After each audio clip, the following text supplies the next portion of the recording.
सुप्रभात। यहाँ पर उपस्थित सभी सज्जनों को भोले शंकर भगवान की तरफ से सुप्रभात सुप्रभात। व मेरे छोटे बच्चों को शुभ चिरंजीव। आज सोमवार का दिन है और सोमवार का दिन हमेशा एक शांतिमय दिवस के नाम से जाना जाता है।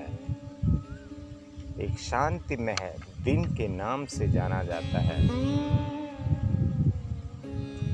और आज का विषय इस संगत में जितने भी यहाँ पर बैठे हुए हैं उन सब को मैं बताना चाहूँगा कि आज का जो विषय निर्धारित किया है मैंने, या जो विषय चुना है, वह शांति का चुना है। और शांति कब कब हमारे अंदर आती है, जब हम अपने चारों ओर निरंतर अशांत की स्थिति देखते हैं तो शांति के बारे में बात करना भी व्यर्थ सा लगता है।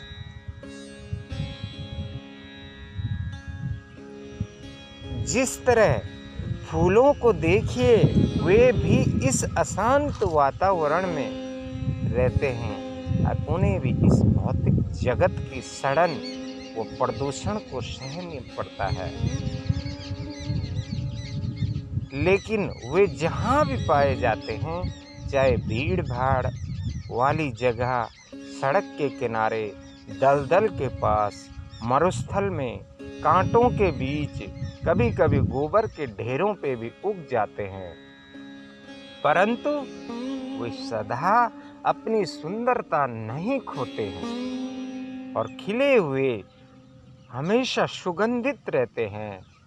फूल प्रत्येक अवसर पर, यहाँ तक कि अति दुखद अवसर पर भी उपयोग में लाए जाते हैं। श्रद्धांजलि देने के लिए, समाधि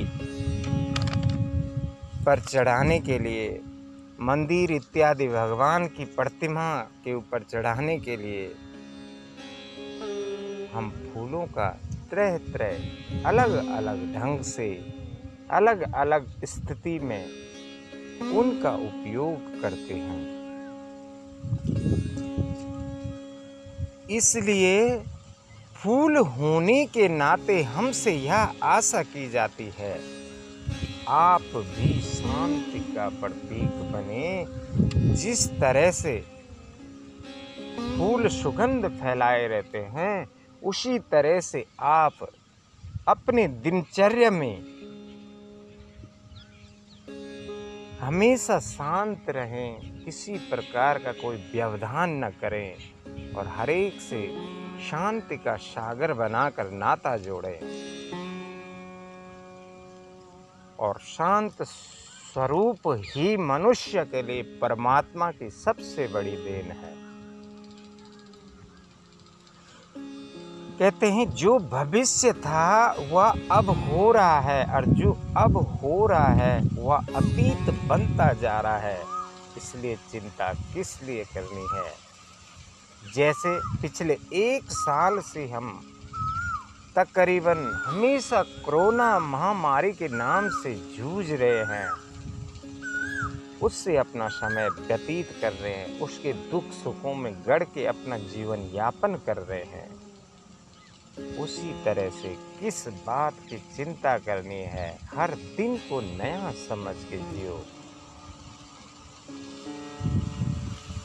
और जो व्यक्ति नम्रता के आधार पर सबसे तालमेल बनाए रखता है, वह हमेशा महान बनता है, वह हमेशा आगे बढ़ता है। उसके कार्य में कभी भी कोई व्यवधान नहीं आता है। और जो व्यक्ति धूर्तता यानी मूर्खता से अपना धूर्तपन, अपनी मानसिक शक्ति खो देता है, वह कभी भी आनंद और शांति प्राप्त नहीं कर सकता है। हमेशा अपने छल कपटों में ही उलझा रहता है।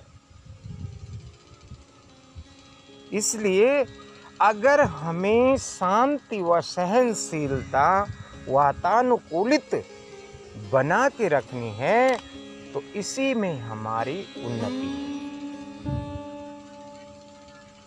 और मेरी माता एवं बहनों, सफलता मन की शीतलता से उत्पन्न होती है। जब मन शांत होगा, आप किसी काम को करेंगे, उसमें आपको अच्छा निर्णय लेने की शक्ति मिलेगी और उससे आप उन्नति के अवसर पाएंगे।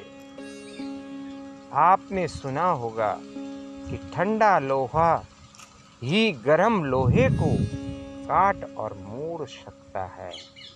इसलिए कभी भी अगर एक आदमी ने गुस्सा किया और दूसरा भी गुस्से में है तो वह काम कभी भी सक्सेस नहीं होगा, उस काम में कभी भी सफलता नहीं आएगी, सफलता नहीं मिलेगी। शांति एक चुम्बक की तरह है, वह हर चीज को अपनी तरफ खींचती है, अपनी तरफ आकर्षित करती है। इसलिए हमेशा शांत स्वभाव से पेश आएं और सोमवार के दिन को हमेशा शांति का प्रतीक माना है। शांति का अर्थ केवल निशब्द होना ही नहीं बल्कि एक मौन रहना भी है।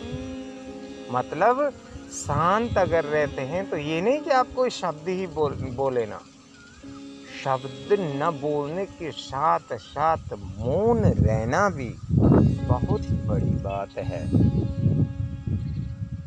और परमात्मा को पाने के बाद कुछ पाने की आवश्यकता नहीं रह जाती है, क्योंकि जब आप ध्यान लगाकर उस परमात्मा के बारे में सोचते हैं, उस परमात्मा को पाने की इच्छा रखते हैं, तो उसके बाद उसकी शक्तियों से आप जिस भी काम को पाना चाहते हैं, जिस भी काम को करना चाहते हैं, आपको अवश्य ही सफलता मिलेगी।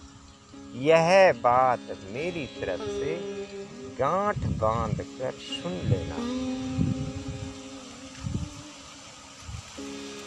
और जन्म का अंत है मृत्यु, ये निश्चित है। अगर हमने इस संसार में, इस धरती माँ पर जन्म लिया है तो अपने कर्मों के अनुसार, अपने संस्कारों के अनुसार, अपनी वाणी के अनुसार एक न एक दिन मृत्यु भी अवश्य है। क्योंकि ये परमात्मा का दस्तूर है, जिसने जन्म लिया है उसका मरण भी निश्चित है। तो कभी भी अपने मन में इस तरह का भाव न रखें कि अगर मैं मर गया तो क्या होगा। कुछ नहीं होता है, सब परमात्मा के ऊपर छोड़ दो। उसी ने जन्म दिया है और उसी ने मरण,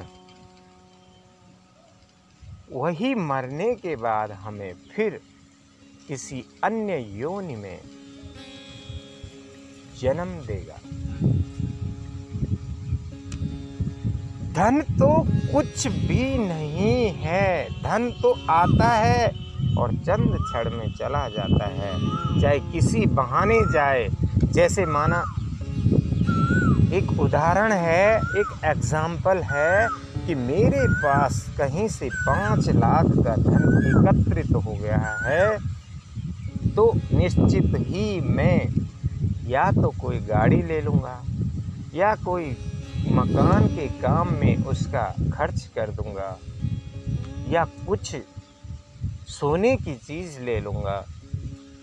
लेकिन धन कभी स्थिर नहीं रहता है, वह आता है और चला जाता है। इसलिए धन के प्रति इतना भी न अपने आप को धन के लालच में इतना भी न गिरा दें कि आपकी बनी बुनी प्रतिष्ठा जीरो हो जाए, आपके पिछलों का बना धन जीरो हो जाए, आपकी पीढ़ी दर पीढ़ी बनी रिस्पेक्ट, बनी इज्जत उस धन के लालच में खत्म हो जाए। आज अधिक न कहते हुए अपनी वाणी को यहीं पर मद्देनजर रखते हुए भोले शंकर से यही प्रेरणा लूँगा कि शंकर भगवान, जिस तरह से आपका नाम हर बच्चे बच्चे की जिह्वा में बसा हुआ है, उसी तरह से मुझे भी ऐसी प्रेरणा देना, मुझे भी ऐसी वाणी देना कि मेरे हर शब्द में, हर बात में कुछ न कुछ आपकी कृपा बनी रहे और मैं अपनी जिह्वा से, अपनी वाणी से इस संसार में